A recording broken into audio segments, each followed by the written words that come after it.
Hey guys, welcome to another New World video. Well, here we are, the 1-year anniversary of the launch of New World. It certainly has been a crazy journey up to this point, as many of you likely assumed that this game would have been shit-canned long before this point. But no, it continues, and it continues to improve. And I won't lie and say I haven't experienced many of the headaches everyone complains about. I have, but also, I've had so many hours of enjoyment from this game that doesn't charge me a sub and doesn't have any pay to win, and all it cost me was the initial purchase price. Now let's be honest with ourselves for a second. How many MMOs out there currently can you make that same statement about, honestly? Anyhow, to kick off celebrating this birthday, the devs released the September devlog today, number 10 in the series, and they told us some amazing things that, although we expected them, had not been confirmed till now. So let's get into it. To begin, they discussed all of the things they had done over the course of the last year that they considered mistakes, things that they pledged to not continue to do, recognizing, as they put it, they were in a cycle of 2 steps forward and 1 step back, which we all know was very true. I was just really glad to hear them admit it out loud. They say they are sick of spending thousands of hours working on content, putting their love and joy into this content that they feel is going to be well received by the community and make them proud. To release it too fast only to have some bugs which undermine the entire thing, making people angry, and their work is for nothing. How do they plan to prevent this in the future? Well, moving forward, they plan to do less. However, this won't mean less updates and less content. What they mean is they won't rush stuff anymore. They plan to test longer, more PTR time, bringing content to live servers in smaller segments, but at a much higher quality at release. They also recognize that they were not looking close enough at the PTR feedback, and that's going to change. Will it? We will see. But let's hope this is true, because every single bug I've seen make it to live over the last 4 PTR cycles was reported many times on the PTR forums way before release. So if they with intent plan to do this, then we should see a wildly better result on patch releases. I mean, there will always be bugs, it's just reality. But those major, catastrophic, game-breaking, economy-crippling bugs, those should not be making it through. They also mentioned a big focus moving forward will be to get out of the grind mindset that they had early on. They plan to remove the forced grind, which, if you had tried the new player experience, they have done from 1 to 25 very eloquently, and make the game progression more linear and story-focused. A big part of that will be, of course, leaning a bit off the open world, although the game will still be open world obviously, but the leveling up process and that sort of thing will be a bit more player-directed than it was in the past, which I honestly think is a good thing. It takes players almost on an orientation of the world as they level, so that when they reach max level, they will know where things are and why. It just makes sense. They also mentioned that they are continuing the initiative to remove unnecessary friction from player gameplay. Stuff that is just annoying for no real good reason. Stuff like linking the town storages, which they did, Group Finder to help find expedition groups easier, and of course the batch crafting in the Brimstone Sands. So with some changes they mentioned a bit later on in the video, leads me to think that likely storage filtering will be getting a ton better, like it is on the market, by perk or gear or weight, etc. One big thing they mentioned was the queue issue. They said they recognize that they have in the past failed on this issue, and have a new system in place and ready to go that will hopefully fix this. However, it isn't quite ready to implement just yet. The way they described it is that it will lock and unlock certain worlds and direct new players to places where they won't experience queues. Then later, if they choose of course, they can transfer or potentially even bypass the system and create a character on a populated world. The main goal here is to help players who don't want to experience queues to not have to. But if you want very badly to play with people on a specific server that has a long queue, well, you've made that choice on your own. In summary of this whole first part of the video, they basically said they know they aren't home yet. They know the game still needs a ton of work, and they are not giving up. They are dedicated to making it perfect and amazing, and they will not stop until that's achieved. So that's some awesome news. Usually, like in other MMOs I've experienced, devs tend to get their back up against the wall when a game is not in a great place, and start lashing out at the community, blaming them for not playing correctly and stuff like that. It was refreshing to see devs accepting responsibility for shortcomings, apologizing, and promising to do better. Then in the video, they moved on to stuff that they've done that they think is working, and plan to double down on and do more often moving forward, which of course began with them promising in the future to continue to increase direct-to-player communication, which is great.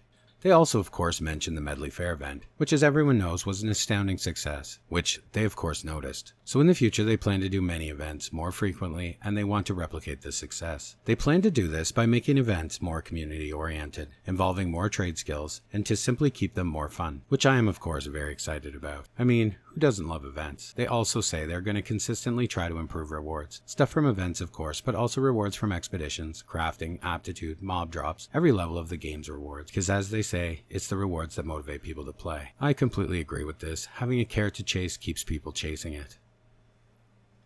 One huge thing, at least for me, that they mentioned was that they want to in future lean more into the storytelling through new NPCs, better quests, and cutscenes. Because, as they say, the game already has an amazing story, which I've often said in my own videos, but no one even knows about it. This I have always thought to be a tragedy, and finally they are seeing it also. So they want to focus on telling it more, so that players understand why they are doing what they are doing, develop relationships with the stories, zones, and NPCs, and feel like they have a place in the story in the game. This is probably the top priority thing I've long felt New World needed. People don't mind grinding mindlessly for hours if they know why they are doing it. It changes things on a deep level somehow. They also mentioned they still plan to add many more weapons, none other than the Greatsword right away however, but it's on the agenda, and they asked to let them know on the forums what we want to see next. I can tell you what I want to see next, the dagger. What are you guys wanting to see next? They sort of made a joke about a blowgun, and I know it was a joke, but then after I was thinking about it, and a blowgun would be actually pretty cool. An interesting thing that they had talked about that I wasn't expecting was they have plans after Brimstone to focus in the short term on more engaging, rewarding solo content, like the solo expedition sort of thing in Brimstone Sands. Now, before you freak out thinking they are making it a single player game, they aren't. They also made another big announcement I will get to shortly. What they did say, however, was that they want things for people to do solo, between group play encounters, while not running expeditions or wars or OPR, something to keep you engaged. I mean, you're not always going to be with your company in a raid, are you? That's right, you heard me right. They officially announced that they are working on raids. They finally feel like they have fleshed out the story and content enough at this point that it is time for 10 to 20 man raids. So this is exciting, but it won't be anytime soon, so I would relax. They do still have some work to do before they drop, and some of that work is on the gear, but they did officially announce that they're coming, so that's awesome. They mentioned that they want raid gear to be similar to that of the war gear that PvPers wear. Not similar in stats, but in the idea. Having specific perks, builds, biz stuff, you know, that you will want to get in and must have for raids. Which leads us to the next amazing announcement that they made. With all of this gear we need for things, finally they said a loadout system is in the planning phases, and we are 100% getting it. They simply did not want to announce when. I wouldn't expect it before like February, for example. And hell yeah, it's coming, and that's what's exciting. And finally, to the birthday announcement everyone wanted to hear from the devs. They officially said mounts are coming. Not soon, but coming. They're in the early concept phases right now, and from what very little they told us, we can decipher that mounts will be coming alongside the next Zone edition. So guys, although mounts are very exciting and many content creators have been shooting you full of hopium to keep you on the hype train, we won't be seeing mounts till like next October or November would be my best guess. So although it's awesome that they did confirm them as being developed, they also said it wouldn't be appropriate to release them till the map size fits the need, like maybe when there is a new zone. So basically, yeah, when we get a new zone on top of Brimstone. And that's where I'll end things, guys, because I'm going to be honest right now. These devblog videos for maybe I want to say the last 3 have been nothing but recapping the PTR, going over all the same stuff that every content creator, including myself, has covered over the past month. Nothing new beyond the opening. So an hour and a half, give or take, long dev video. But all that's worth watching is the first 15 or so minutes. So overall, guys, some great news in the video. But this being the New World release birthday, and choosing to release a devlog on that same day, I think, although maybe I may be wrong here, but I think gave people a certain expectation. Something, I don't know, exciting. Which we did not get. Based on a lot of the big streamers and YouTuber content, I think our expectations were maybe a bit high. Maybe too high. But I know everyone I talked to yesterday expected one of these things to happen today. An announcement saying that Fresh Start servers will be opening today or soon, which we of course didn't get. Something from one of the big streamers like a drop or a really cool crossover. Something to celebrate the birthday, like a community event. We also didn't get that. Next year's roadmap reveal. This I really didn't expect, but I've seen a lot of people on the forum mentioning it, so some people had expected it. Release of some hidden feature like the loadouts that people have been data mining. This also we didn't get, although we did get confirmation that it's coming. But instead, we got the devs once again talking for almost 2 hours about Heartrune gems and Brimstone Sands, stuff we all have seen, all have done on the PTR, and nothing we didn't already know. Please don't misunderstand me here. I'm not trying to shit on the devs.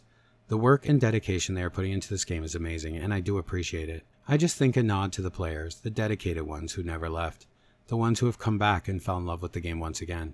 Something to show that they also appreciate us would have been nice. Even a 75% off sale on the skins that were available at release from the shop. I'm not trying to sound greedy, although I feel like I may be coming off that way. I'm simply trying to say, people love items. Not necessarily powerful or valuable items, just something to show people like, I was there, later on down the road. Anyways, guys, that was the dev blog. Also, guys, I just wanted to give everyone a big heads up about the channel's Patreon. I'm not generally the type to advertise on my videos, but many members of my community have asked me to do this, so here we are. So why should you join up to my Patreon? Well, it's simple. I don't make enough off my YouTube channel to do this full time, and any contribution to the channel I will use directly for content for you guys. That's first and foremost, but also, I will be doing monthly giveaways for Patreon members only, and certain videos moving forward such as gold guides, anything that might have a huge impact on the in-game economy. Any of those videos will be available for patrons only for 48 hours before I publish them on YouTube publicly, so that it might give my patrons a leg up before the market adjusts as it always does when I post those types of videos.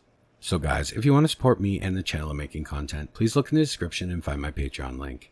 And if you can't or simply don't want to, please hit the like button and subscribe, as it helps me a great deal also. And to those already doing all of these things, thank you so much. You are the ones who make these videos possible, and I really truly thank you. Okay guys, that's enough of that. Thanks for watching, and as always, I will see you in the next one.